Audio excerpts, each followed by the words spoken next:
ಮಾಡಿದ್ದಾನೆ. ಹಲ್ಲೆಲೂಯಾ. ಯೋಬನ ಪುಸ್ತಕ 37ನೇ ಅಧ್ಯಾಯ 5ನೇ ವಾಕ್ಯದಲ್ಲಿ ಹೇಳಲ್ಪಟ್ಟಿದೆ, ನಾವು ಗ್ರಹಿಸಲಾಗದಷ್ಟು ಮಹತ್ ಕಾರ್ಯಗಳನ್ನ ದೇವರು ನಮ್ಮ ಜೀವಿತದಲ್ಲಿ ಮಾಡ್ತಾರೆ.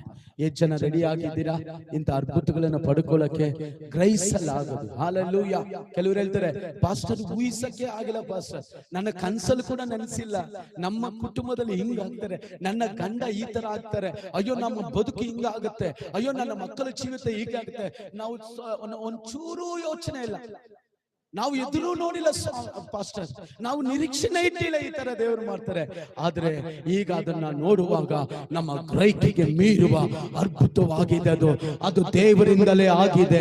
ಕೈಗಳ ತಟ್ಟಿ ಹೇಳನ್ಮ ನಾವು, ದೇವರೇ ಇಂಥ ಕಾರ್ಯಗಳನ್ನ ನಾವು ಕಾಣುವಂತೆ ನೀನು ದೇವರೇ ಇವತ್ತು ನುಡಿದಿದ್ದೀಯಾ. ಈ ತಿಂಗಳ ಪೂರ್ತಿ ಅನೇಕರ ಸಾಕ್ಷಿಗಳು ಹೇಳಬೇಕಯ್ಯ, ಅನೇಕರ ಕುಟುಂಬಗಳಿಗೆ ಸಾಕ್ಷಿ ಉಂಟಾಗಬೇಕು.